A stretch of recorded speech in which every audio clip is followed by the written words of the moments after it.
المحرك ده يديني شغل صح؟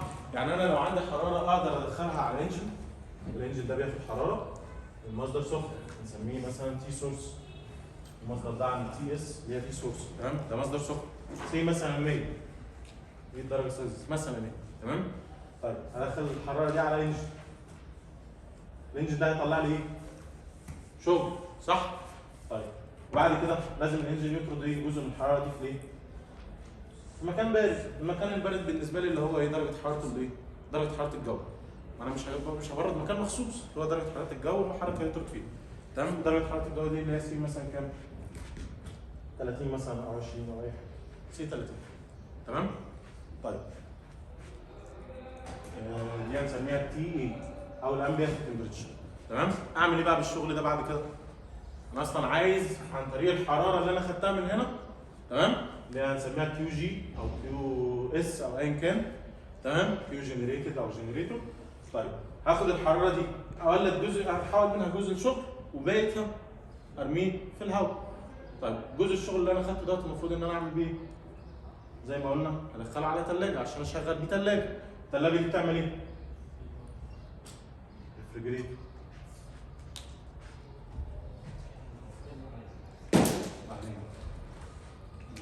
تمام؟ طيب الريفريجريتور دي بتسحب حراره من مكان بارد صح؟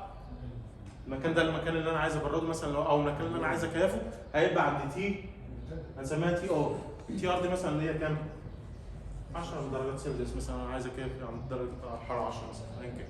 تمام؟ اللي هي اقل درجه حراره عندي. تمام؟ هياخد حراره منها ويعمل ايه؟ يرميها في مكان سخن، المكان السخن بالنسبه للثلاجه اللي هو درجه حراره الجو اللي هو برضه هتبقى تي اي صح؟ تي اي ديت اللي هي برضه عند كام؟ زي ما قلنا سي مثلا 30. مش شرط درجات الحراره دي ممكن الكلام تختلف، الفكره ان انا عندي اعلى درجه حراره اللي هو مصدر الحراره بتاعي تمام؟ بحول جزء منه للشغل وارمي الباقي في الهواء تمام؟ والثلاجه بتسحب حراره، بتاخد الشغل دوت تسحب حراره من المكان اللي انا عايز ابرده عند صفر عند 10 او ايا كان وترمي الحراره دي فين؟ برضه في الهواء عند التي امنت اللي هي 30 درجه سلسيوس في الحاله دي. تمام؟ لو انا عايز اجيب كفاءه او السي او بي بتاع الثلاجه اللي شغاله بالنظام ده، لو انا عايز اجيب السي او بي بتاع الثلاجه اللي شغاله بالنظام ده، لو انا فارض ان الكفاءات بتاعتي كفاءات كهرباء، هو اصلا السي او بي بتاع الثلاجه دي هيبقى ايه؟ مستفاد على المبذول، يعني كيو ار على كيو جي صح؟ لو قلنا دي كيو جي او كيو اس خلينا نسميها كيو اس عشان ما نتلخبطش، ودي كيو كيو اي مثلا بس عشان ما نتلخبطش ثانيه كده شوف هنا استثنائيه عشان نبقى ماشيين نفس التسميات بالظبط. اعمل ايه؟ ماشي ماشي. مش محطوط بره اهو. خلاص ماشي. هو مسمي دي كيو امبيانت زي ما احنا مسمينها ومسمي دي كيو كوندنسر على اساس ده الكوندنسر بتاع ده دوره التكييف تمام او دوره التبريد. يبقى احنا عندنا كيو ار ده المستفاد، دي الحراره اللي انا بضغطها تمام؟ كيو ار على كيو بنسميها كيو جي زي ما احنا قلنا.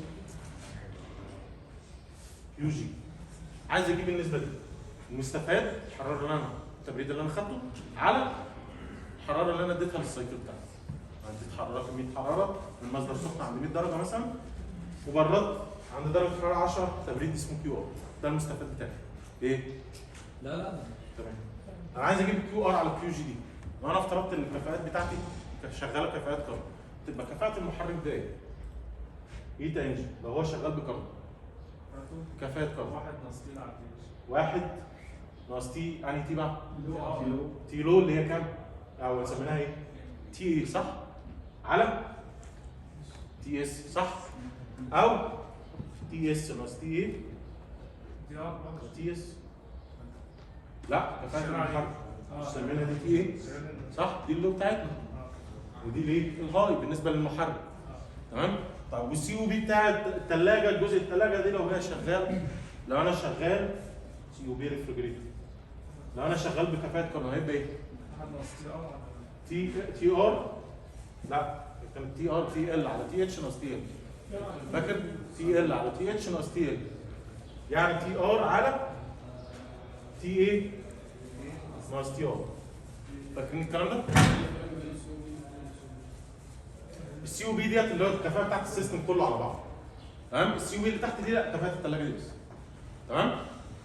فكفاءه السيستم داخل فيها كفاءه المحرك زائد كفاءه الثلاجه، صح؟ يعني كفاءه السيستم كله اللي هو كفاءه الاثنين دول مع بعض.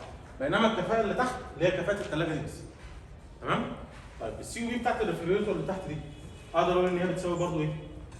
كيو ار على الورك اللي هو المستفاد على المبذول، صح؟ المستفاد بالنسبه لي بتاع الثلاجه اللي هو كيو ار اللي انا خدتها على الورك اللي انا دخلته للثلاجه. تمام يا رجاله؟ يعني اقدر اقول من هنا ان الكيو ار بتساوي الورك في الورك تي ار على تي اي ناقص تي ار. مظبوط كده يا شباب؟ واقدر اقول من هنا ان كفاءة المحرك بتساوي الشغل على كيو جي، صح؟ يبقى كيو جي هتساوي ايه من هنا؟ يبقى كيو جي هتساوي، نقدر نقول انها بتساوي اوميجا او دبليو في تي اس الورك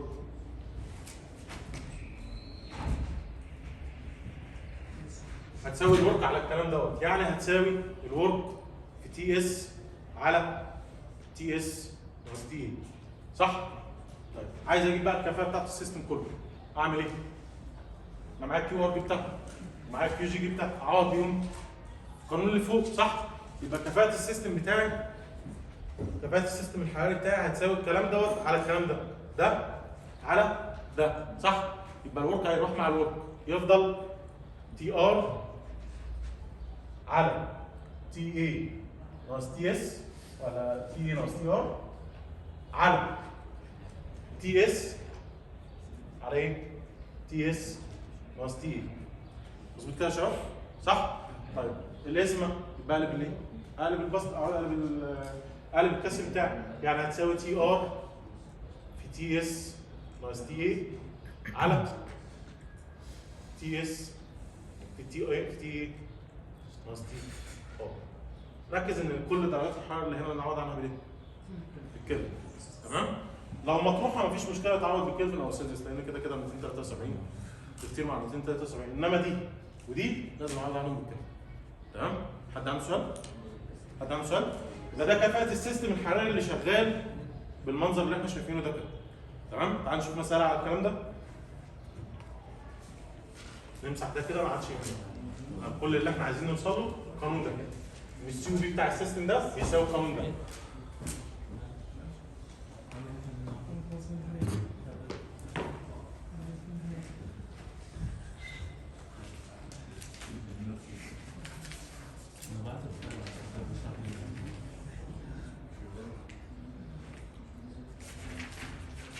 مسألة رقم واحد أو اكزامبل رقم واحد بيقول لي عندي الهيت سورس، لو أنا الهيت سورس بتاعي عند درجة حرارة 100 زي ما احنا كاتبين كده، عند درجة حرارة 100 الهيت سورس بتاعي، وعندي الأمبيانت تمبريتشر عند درجة حرارة 30 يعني زي ما احنا كاتبين بالظبط كده، والايفابوريتور تمبريتشر، اللي هي ايه؟ أنهي درجة حرارة؟ تي ايفابوريتور اللي هي التي ار اللي هي الريفريجريشن التبريد اللي أنا عايزه. يعني بنسميه هنا التي اي بيساوي 5 درجات سلسيوس. عايز يعمل ايه؟ عايز يحسب الايدل سي او بي بتاع الريفريجريشن سيستم اللي شغال بالشكل ده. نعوض على طول في القانون، فساعتها التي ار هتساوي اللي هي الايفابوريتور تمبريتشر اللي هي 5. تمام؟ طيب يبقى 5 زائد 273 زي ما قلنا ما تنساش. طيب والتي اس ب 100 ممكن اجمع عليها 273 ممكن اسيبها زي ما هي لانها كتير هنا مع الحاله الثانيه. طب والتي ايه؟ التي ايه 30 ادي التي ايه برضه ب 30. والتي اس هنا اقعد عنها بايه؟ تي اس هنا بايه؟ ب 100 بس اعمل ايه؟ زائد 273 اللي بره القوس دول عشان مش مطروحه فلازم اقعد عنها بالكلمه. والتي ار 5. تمام؟ اعوض بالكلام ده يطلع السي او بي بتاع السيستم دوت. هو انا مش محسوب، حد يحسبها كده ويشوف السي او بي هيطلع كام عشان نقارنه بالسي او بي بتاع الثلاجات العاديه. حد يحسبها؟ تساوي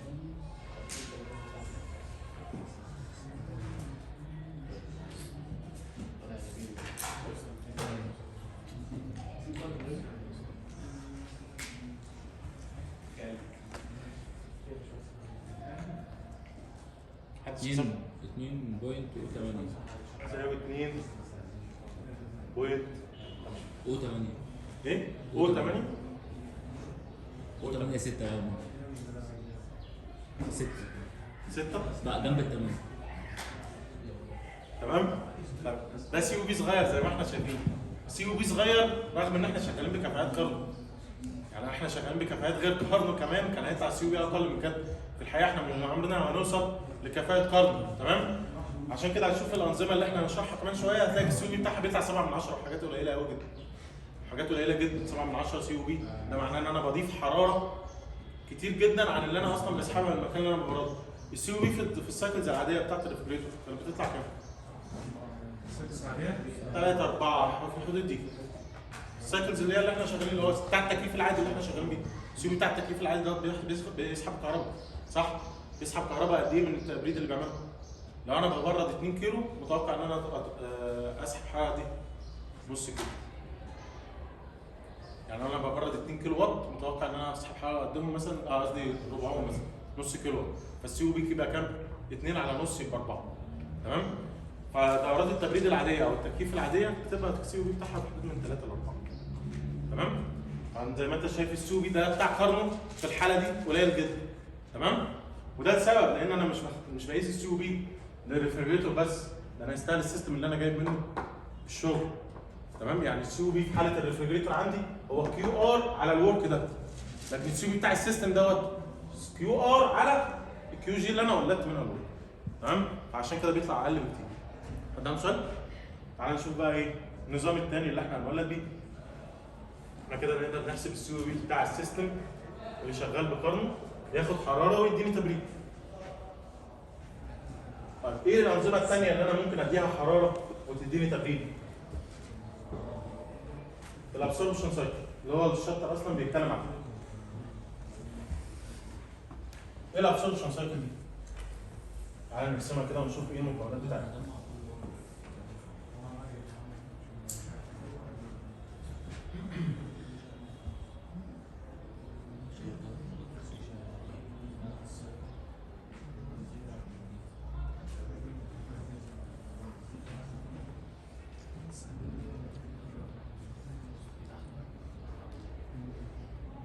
لو دي دوره تبريد عاديه انا متوقع ان يفضل هنا ايه؟ كومبريسور، صح؟ انا بقى في دورات الابسوربشن سايكل هستبدل الكومبريسور بحاجه ثانيه. بمحلول ملحي هو اللي يولد لي البخار. المفروض ان انا عايز الكوندنسر ده يخش له ايه؟ بخار، والبخار يتكثف فيه يطلع لي ايه؟ سائل. السائل ده لما اعمل له اكسبانشن درجه حرارته تقل يخش على الايفابوريتور يسحب الحراره من الايفابوريتور، تمام؟ ويتحول تاني لبخار، تمام؟ انا هجيب بقى البخار ده مش عن طريق كومبريسور، لا هجيبه بطريقه ثانيه. تمام؟ او مش هرفع ضغط البخار ده مش عن طريق كومبريسور، هرفعه عن طريق بامب زي ما هنشوف في الايه؟ في الابسوربشن سيستم. فبيبقى محطوط هنا جنريتور، انا بس عشان نبقى ايه نفس المصطلحات عشان ما نلخبطش فخلينا نفس طريقه الرسم بتاعنا في السايكل. فهو رسم الجنريتور هنا على شكل مستطيل بالشكل ده كده. جنريتور. الجنريتور ده بيطلع لي بخار ويطلع منه محلول ملح بالشكل ده. هو بيبقى داخل له برضه محلول ملح. بعد كده بعمل اكسبانشن هنا برضه. بعد كده بيخش على الابسورب.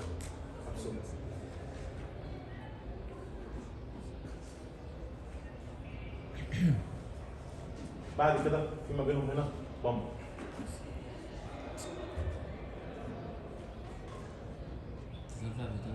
ايه بقى اللي احنا عملناه بديل للكمبريسور هنا ده؟ ده محلول الدوره دي او الجزء دوت ماشي فيه محلول ملحي. يعني ايه محلول ملحي؟ يعني ملح وميه الاثنين مع بعض، تمام؟ المحلول ده لما بدخله للجنريتور المحلول ده بيبقى له تركيز معين سي مثلا 50%، تمام؟ لما ادخله للجنريتور انا بضيف فيه حراره هنسميها كيو جنريتور. لما بسخن المحلول دوت ايه اللي هيحصل؟ جزء من الميه هيتبخر، صح؟ وهيتبخر عند ضغط عالي لان انا رفعت عن طريق البمب، صح؟ هيتبخر عند ضغط عالي فبقى عندي بخار بضغط عالي صح؟ درجه حراره عاليه، يخش على الكوندنسر، وطالما الضغط عالي يبقى درجه حراره الكوندنسيشن هتبقى عاليه، فتلاقي درجه حراره الكوندنسيشن مثلا هنا حوالي 40 مثلا. تمام؟ طيب الكوندنسر يقوم ايه؟ مكثف لي البخار ده، يطلع عندي سائل.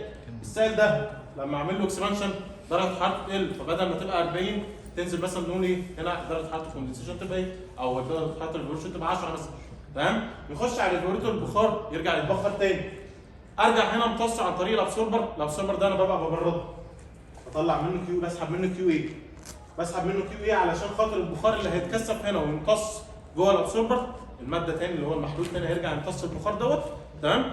فلما يمتص البخار دوت، البخار ده عشان يحصل له امتصاص او عشان خاطر يخش جوه المحلول تاني يتحول لميه تاني، هيطرد اللاتنت هيت اللي فيه صح؟ فبسحب اللاتنت هيت دي عن طريق ايه؟ الابسوربر. يعني الجزء اللي فوق ده انا بسخنه والجزء اللي تحت ده انا ببرده.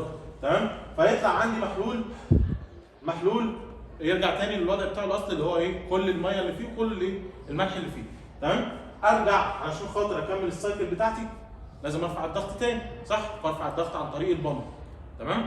ولان برضو الضغط ما بين الجنريتور والابسوربر، الضغط في الجنريتور ضغط عالي، الضغط في الابسوربر ضغط قليل، فلازم اعمل اكسبانشن فالف ما بين الاثنين برضو. تمام؟ بالشكل اللي احنا شايفينه ده. مفهوم الكلام؟ سهل الكلام؟ يعني انا دلوقتي بدل ما بجيب البخار وارفع ضغطه عن طريق عن طريق قصدي كومبريسور، المفروض ان انا كنت حاطط كومبريسور هنا، لا ده انا حطيت البخار ده جوه محلول ملحي وارفع ضغط المحلول الملحي عن طريق بامب، بعد كده برجع ابخر البخار تاني. وصلت كده؟ يعني استبدلت الكومبريسور بالجزء ده. الابزوربر دلوقتي انا عندي دلوقتي لو قلنا تركيز المحلول اللي داخل هنا 50%، لما جزء من البخار يتبخر هنا جزء من البخار، يبقى المحلول تركيزه زاد بقى كام؟ قلت سي 70 مثلا، سي حاجه و60 حاجه و70 ماشي؟ يعني التركيز بتاعه زاد لان ما بقاش فيه ميه كتير صح؟ طيب هعمل اكسبانشن للمحلول دوت، فيرجع انا عندي دلوقتي محلول نسبه الملح فيه عاليه جدا، عايز يمتص ايه؟ ميه. تمام؟ بس عشان يمتص الميه دي انا عندي بخار، البخار دوت عشان يرجع تاني يتحول لميه ويمتص جوه المحلول لازم يطرد اللاتنت هيت اللي فيه صح؟ لازم اللاتنت هيت اللي فيه تروح، انا عندي هنا بخار صح؟ طب اللاتنت هيت دي هوديها فين؟ همتصها عن طريق الكيو اللي انا بسحبها في الابسوربر. يعني الابسوربر ده ببرده عشان اللاتنت هيت دي اقدر اسحبها وارميها بره. حد عنده سؤال كده؟ سهل الكلام؟ طيب طب اشمعنى محلول؟ يعني لو حطيت ميه مثلا، لو حطيت ميه هبقى اعمل ايه؟ عشان اعمل يعني انا دلوقتي حطيت ميه هنا، هحط ميه ازاي؟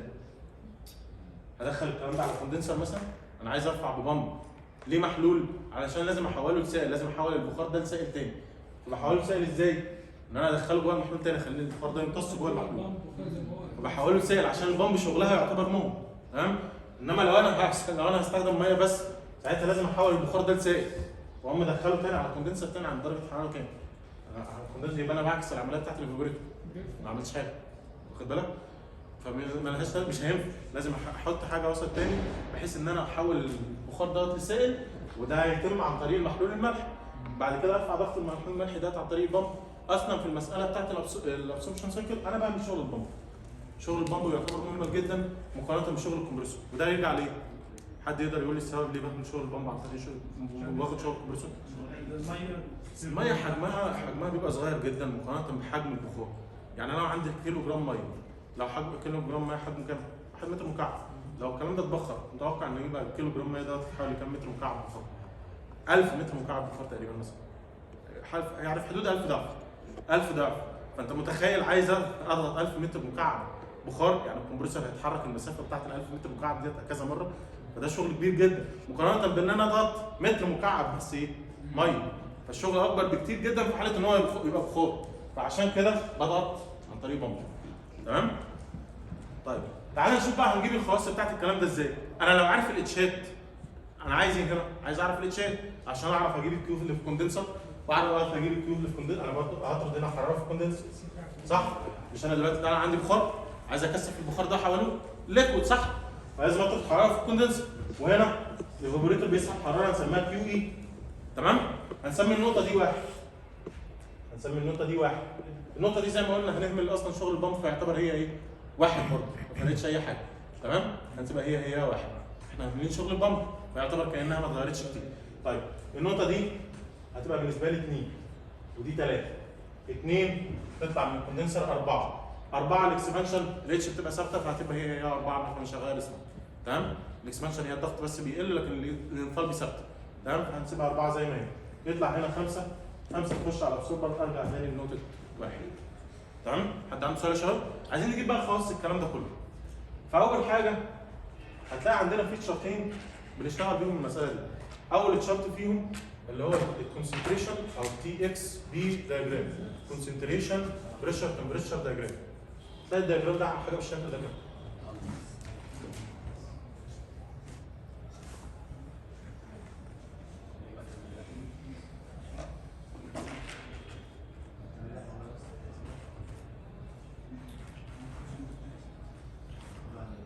ادي هنا الاكس، اكس ده اللي هو المقصود بيه الكونسنتريشن او تركيز المحلول. تمام؟ وهتلاقي على الشمال هنا البي ساتوريشن او الضغط بتاع البخار. بتاع البخار اللي هيطلع عنه. تمام؟ طيب. في على الشمال كده حاجه برضو تي ساتوريشن بس خلينا نقول دلوقتي خلينا نركز على الاثنين دول دلوقتي. دي الخطوط دي خطوط درجه حراره المحلول. تي سوليوشن. تي سوليوشن. يعني انا لو عارف درجه حراره المحلول، لو انا عارف درجه حراره المحلول وتركيزه اقدر اعرف ضغط البخار، ضغط بخار الميه اللي هيطلع عندي. طب لو انا عرفت ضغط بخار الميه اللي هيطلع عندي اقدر اعرف درجه حراره الكوندنسيشن بتاعته ولا لا؟ تمام؟ يعني المفروض ان انا اخد ضغط البخار دوت واخش بيه جداول الستيم، اعرف درجه حراره الكوندنسيشن، ساعتها اعرف درجه حراره بتاعت الكوندنسر بتاعي. تمام؟ هو موفر عليك الخطوه دي بدل ما انت تخش بالضغط بري ساتوريشن تخش الجداول، بدل ما تخش بيه الجداول تجيب التي كوندنسيشن، لا هو حاطط لك قصاد البي ساتوريشن قصاد كل بي ساتوريشن التي ساتوريشن بتاعها. الناحيه الثانيه. بدل ما انا اخش كده. وصل كده؟ يعني انا دلوقتي لو معايا درجه حراره المحلول ومعايا التركيز بتاعه اقدر اعرف ضغط البخار اللي طالع ودرجه حراره الكوندنسيشن بتاعت البخار. تمام؟ او درجه حراره الايفابوريشن بتاعته، هي الساتوريشن ترفع الكوندنسيشن او الايفابوريشن. تمام؟ طيب في ايه عندنا تشارت تاني؟ في عندنا تشارت الانثالبي. في عندنا تشارت الانثالبي بالشكل ده كده. شكله عامل ازاي؟ يبقى نازل كده.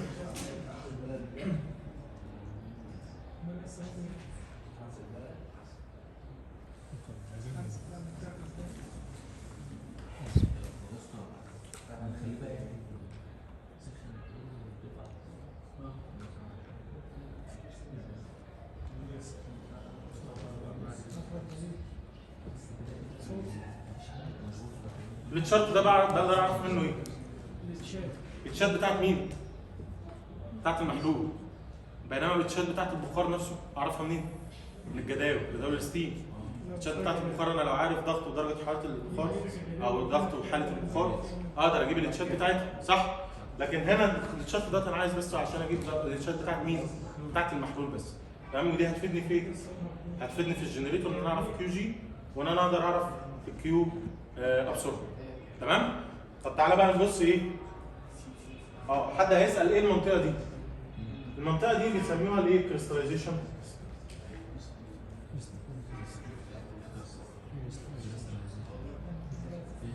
نفس الكلام هتلاقيها نفس المنطقة دي موجودة هنا. تمام؟ ايه منطقة الكريستاليزيشن دي؟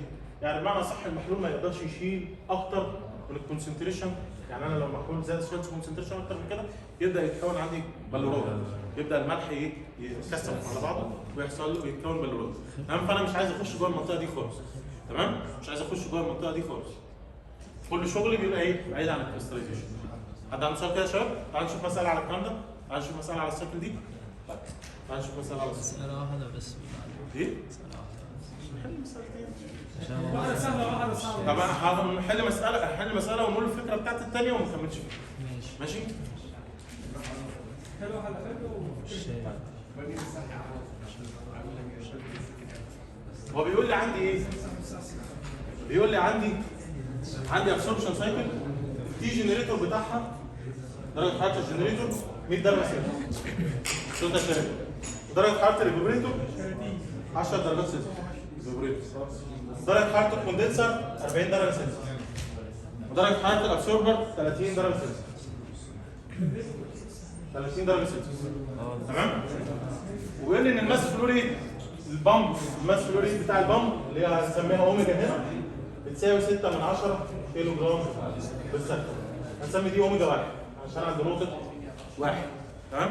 بيقول لي ان الماس فلو ريت عند البامب اللي هو اوميجا 1 عشان دي نقطه واحد يعني عند البامب بيساوي 6 من 10 كيلو جرام بالثانيه.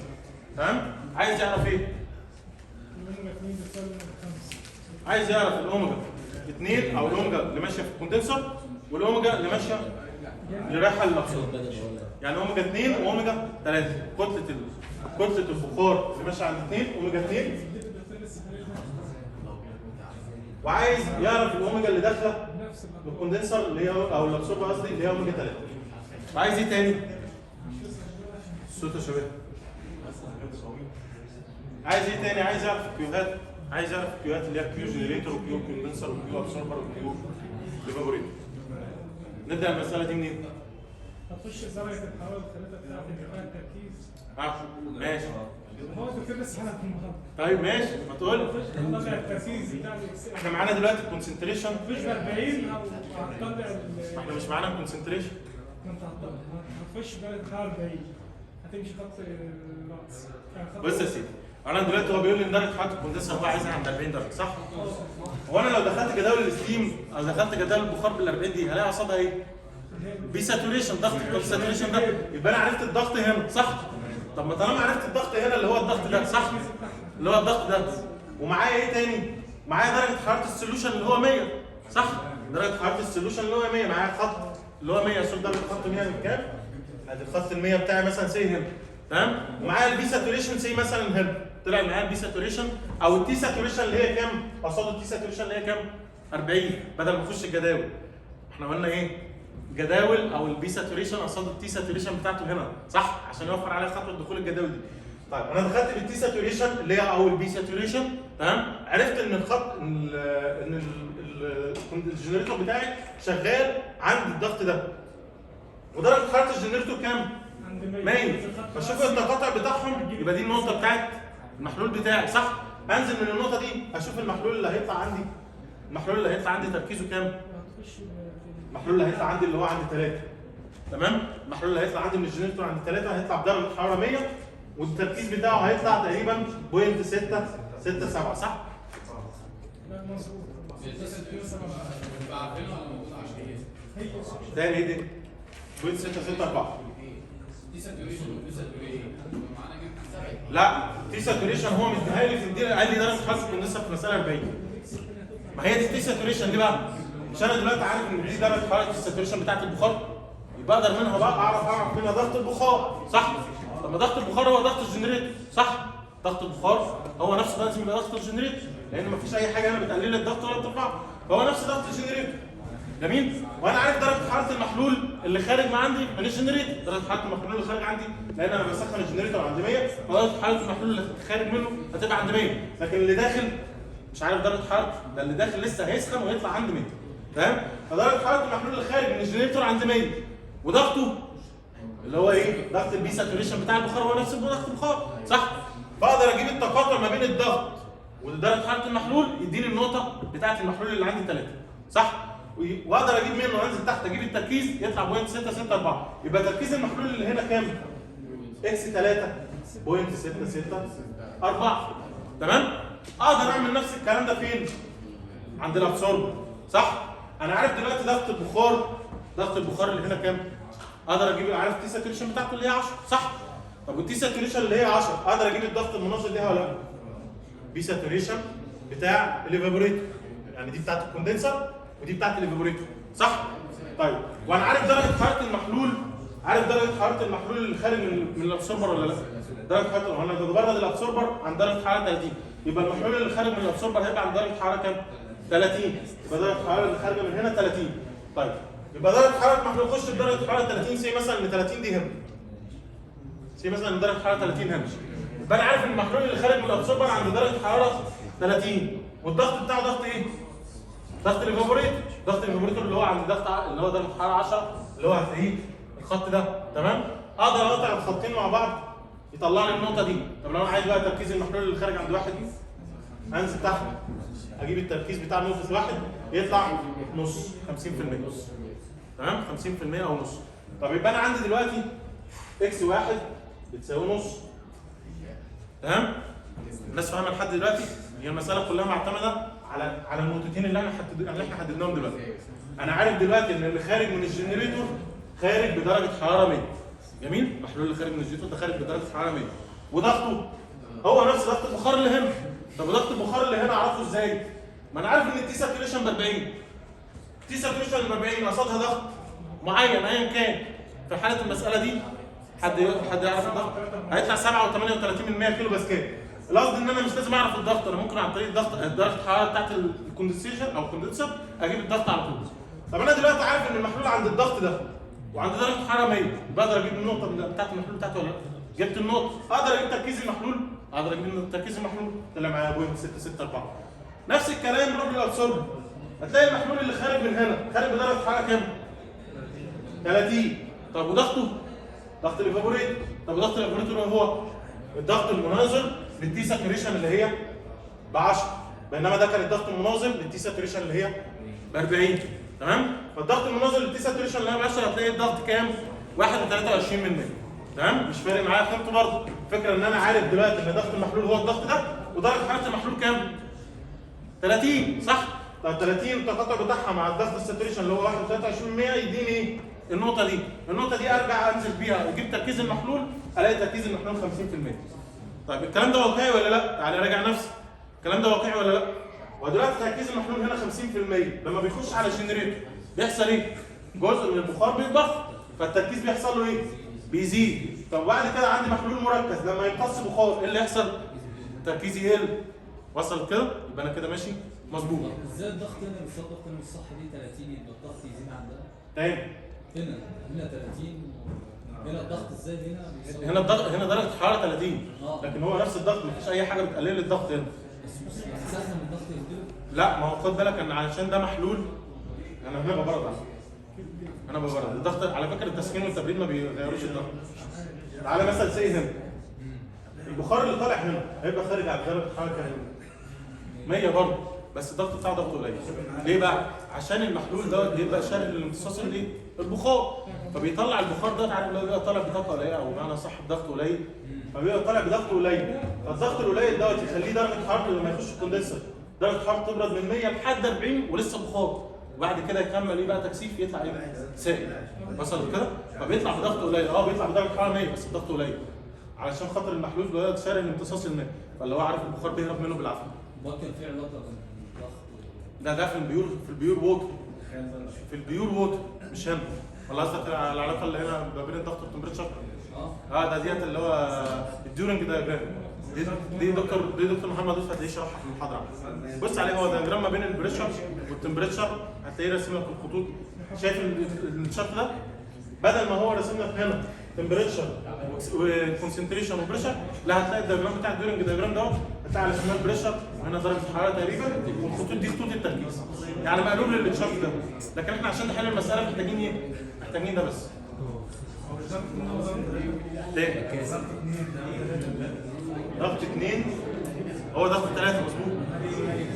تاني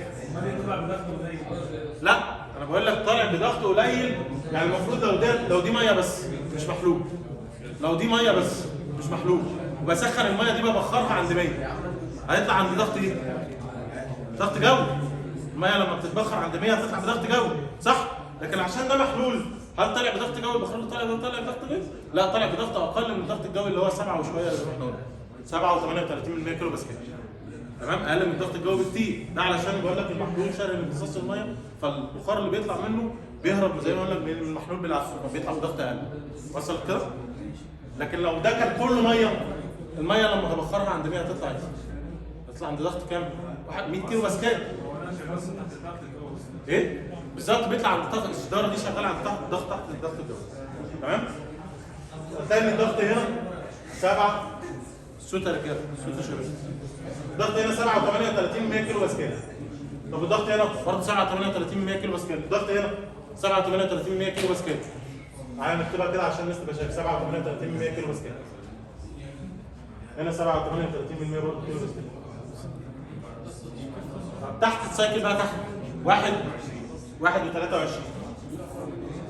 انا عرفت الضغوط دي منين بقى؟ الصوت يا شباب 1.23 1 و23. عرفت الضغوط دي منين؟ من درجه حراره الكوندنسر ودرجه حراره الإيفابوريتور. درجه حراره الكوندنسر ودرجه حراره الإيفابوريتور. شفت درجه حراره الكوندنسر كام؟ 40. شفت الضغط المناظر ليها؟ على طول. درجه حراره الإيفابوريتور 10. الضغط المناظر ليها؟ على طول. تمام؟ فانا دلوقتي انا عارف ضغط الجنريتور وعارف ضغط الابسوربر، وطالما عارف ضغط الجنريتور ودرجه حراره المحلول اللي خارج من الجنريتور اقدر اجيب الكونسنتريشن اللي خارج من الجنريتور. طب وطالما عارف درجه حراره قصدي ضغط الابسوربر ودرجه حراره المحلول اللي خارج من الابسوربر اقدر اجيب الضغط الكونسنتريشن اللي خارج من الابسوربر. طب انا معايا دلوقتي التركيزات. هو كان عايز في اول مساله طالب ايه؟ الماس فلو ريت اللي خارج من اللي رايح للكوندنسر والماس فلو ريت اللي رايح للابسوربر. يعني عايز اوميجا 2 واوميجا 3. طب احنا لو عملنا ماس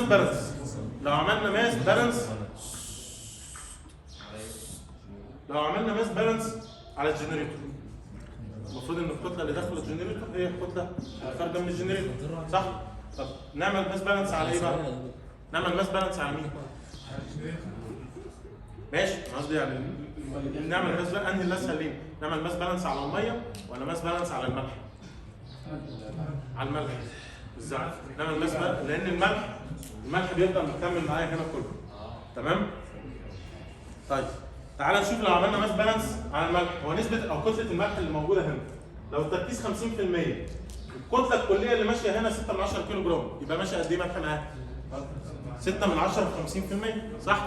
يعني اوميجا 1 يبقى اللي داخل الجنريتور اوميجا 1 في اكس 1 دي كتله الملح اللي داخل الجنريتور. طب والكتله الملح اللي خارجه من الجنريتور؟ اوميجا 2 في اكس 3. كان فين اوميجا 2؟ اوميجا 3 اوميجا 3 يا اخي. مفيش اوميجا 2 اصلا. اوميجا 3 بتساوي اوميجا 2 اصلا. مفيش اوميجا 2 اصلا. 2 و3 بيساووا بعض. يا ابني دي اوميجا ثانيه، قصدي اوميجا 3 اللي هي هنا. خد بالك ان اوميجا 2 دي كلها اصلا بخار ميه، مفيش ملح ماشي هنا. انا بعمل بالانس على مين؟ على الملح بس. طب ده بخار اصلا، اوميجا 2 دي ايه؟ بخار، صح؟ يبقى دي اوميجا 3 اوميجا 3 في اكس 3. اوميجا 3 اكس 3 لان اكس اصلا اكس 2 هنا هتبقى بكام؟ صفر. مفيش اصلا ملح، صح؟ التركيز اصلا بصفر، تركيز المحلول صفر، صح؟ عشان كده اصلا انا بعمل بالانس على الملح عشان اسهل الدنيا. المعادله طلعت معايا بالشكل ده سهله جدا، صح؟ طب انا معايا دلوقتي اوميجا 1 معايا بكام؟ 6 من 10 واكس 1 بنص. طب واكس 2 0.664. تمام؟ اقدر اطلع اوميجا 3 من هنا ولا لا؟ اقدر اطلع اوميجا 3. اوميجا 3 هتساوي تطلع من هنا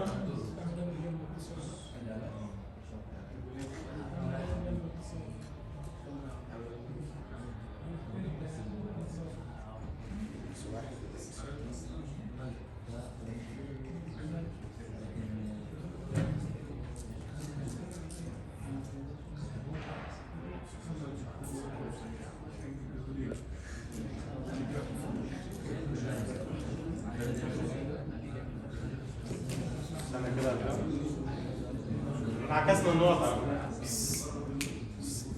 عشان بس الناس ما تتلخبطش. هو مسمي النقطه دي 2 والنقطه دي 3، لكن الحل احنا حالين كده صح. يعني قصدي لو كملنا الحل احنا حالين صح، لكن تسميه النقط هتلاقي في الحل البي دي اف الدكتور محمد عطيه حل هتلاقيه مقلوبه 2 دي هي 3 و3 اهي. الاكزامبل دي جايه من الكتاب؟ الاكزامبل دي موجوده في الكتاب بتاع اللي هو الدكتور منزله بقى، ما اعرفش محدش هيعرف، ماليش دعوه. محدش هيعرف. ماشي خلاص، هو انت معاك البي دي اف محلول؟ لا مش عايزين الاكزامبل نفسه مكتوب محلول. ماليش دعوه. المهم دلوقتي احنا عايزين ورقه دول صور. ماشي بقول لك مش هتعرف عنها حاجه. نزلوا على الجروب انا النهارده رحت عليه. الصراحه النهارده بي دي اف. نزلوا على الجروب. ايوه نزلوا على الجروب السكاشن اللي فاتت نزلوا على الجروب بس. ما تهبلش بقى. والله ما شفتها. اتفضل بس. خلاص يا عم بس يا عم انتوا هتتخانقوا مع بعض ليه؟ يا عم بعت لي على الواتس وانا هبعته لك. دي الحاجات اللي انا بحل منها في السكشن كلها هبعتها لك. تمام؟ ها؟ مش دعوه الناس عملوا النهارده عاملين مع درايفر. طيب نقدر نطلع من هنا اوميجا 3. هتطلع الاوميجا 3 اللي هي اوميجا 2 عندك بقى في المذكره، تمام؟ لان احنا عكسنا التسميه بتاعت النقط، تمام؟ لكن انت امشي بالتسميه بتاعت النقط بتاعت الدكتور، يعني في التسميه بتاعت الدكتور دي سميناها 2 ودي سميناها 3، مش فارقه اي حاجه معانا، تمام؟ هي نفس الحل بس خليك ماشي زي التسميه بتاعت الدكتور عشان ما نغلطش. طيب يبقى اوميجا 3 في الحاله اللي احنا حليناها دي هتطلع بوينت 4 5 2. طيب لو احنا عايزين بقى اوميجا 2، احنا عايزين كتله البخار اللي ماشيه في 2. احنا دلوقتي عارفين ان في ماشي هنا 6 من 10 كيلو جرام بير سكند، واوميجا 3 حسبناها طلعت كام؟ بوينت 4 5 2 صح؟ كيلو جرام بير سكند. طب ما نعمل ماس بالانس على المحلول كله على بعض او على كل حاجه.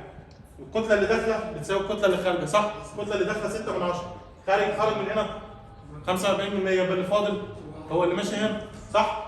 طيب يبقى اوميجا 1 بتساوي اوميجا 2 زائد اوميجا 3. احنا حسبنا اوميجا 3 واوميجا 1 موجوده معانا 6 من 10 كيلو جرام بير سكند، تمام؟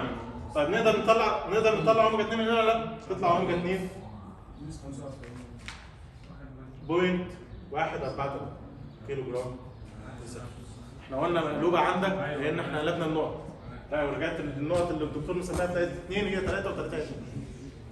طيب كيلو جرام بير سكند، تمام؟ بعد كده عايز يعرف الكيوهات اللي ماشيه بتاعت الدايره، عايز يعرف كيو كوندنسر وكيو فابوريتور وكيو جنريتور وكيو ابسوربر. عايز يعرف الكيوهات بتاعته عشان بعد ما اعرف الكيوهات اقدر اطلع ساعتها السي او بي. اجيب الكيوهات ازاي بقى يا شباب؟ اجيب الكيوهات ازاي؟ عشان اجيب الكيوهات لازم اعرف الاتشات. طيب الاتشات بتاعت الاتش بتاع الاتشات بتاعت البخار هقدر اجيبها من جدول البخار. تعال نشوف الاتشات بتاعت البخار نجيبها ازاي. تعال نشوف الاتشات بتاعت البخار هنجيبها ازاي. احنا كده دلوقتي جبنا الكتل كلها. لو عايزين نجيب H2 ديت الاتش بتاعت بخار بس صح؟ نقطة 2 عندي بخار فقط. طب و H4 ساتوريتد ليكويد صح؟ بس برضه ميه بس. طب و H5 ساتوريتد فيبور بس برضه ميه بس. يعني H2 و H4 و H5 هيجوا منين؟ جداول الستيم. هتلاقي جدول الستيم عندك حاجه بالشكل ده كده.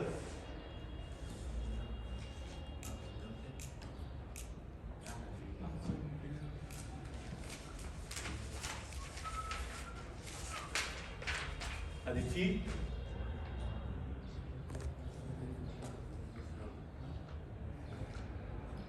ادي الاتش اف ادي الاتش اف جي ادي الاتش مثلا يعني تمام.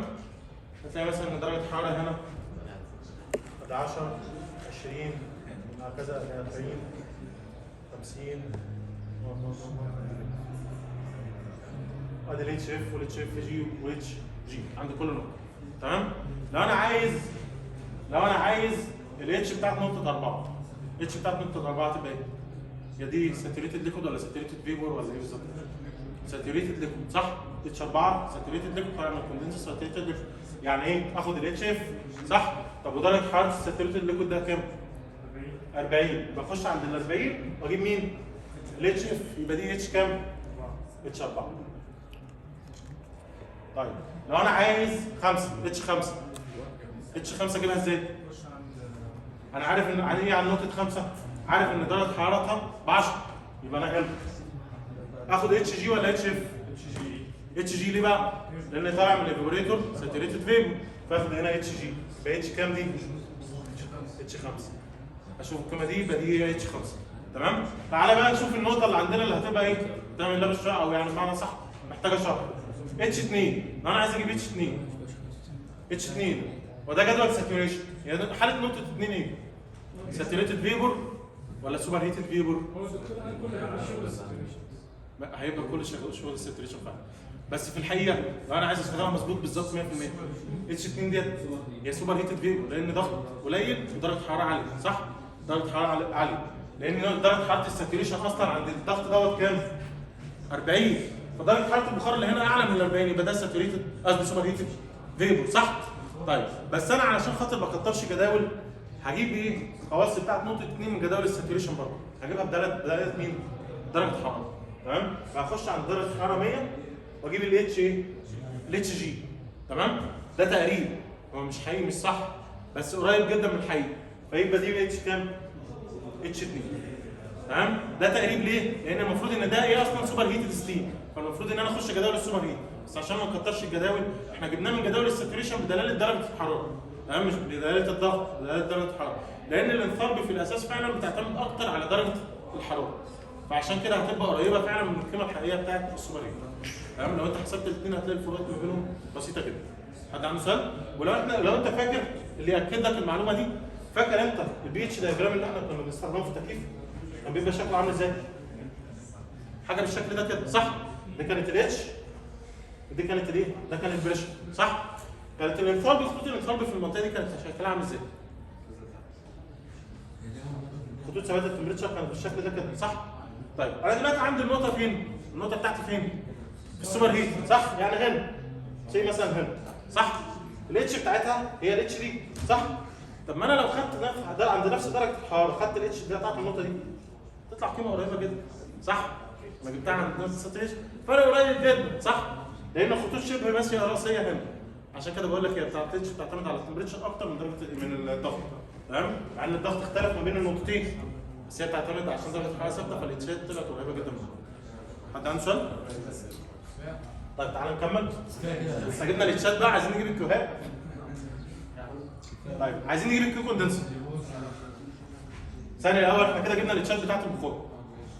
احنا عايزين بقى نجيب الاتشات بتاعت محلول. اتش واحد، لو عايزين نجيب اتش واحد، اتش بتاعت نقطة واحد. انا عارف ان درجة حرارة المحلول بتاعت واحد عند درجة حرارة كام؟ 30، صح؟ لحظة واحدة.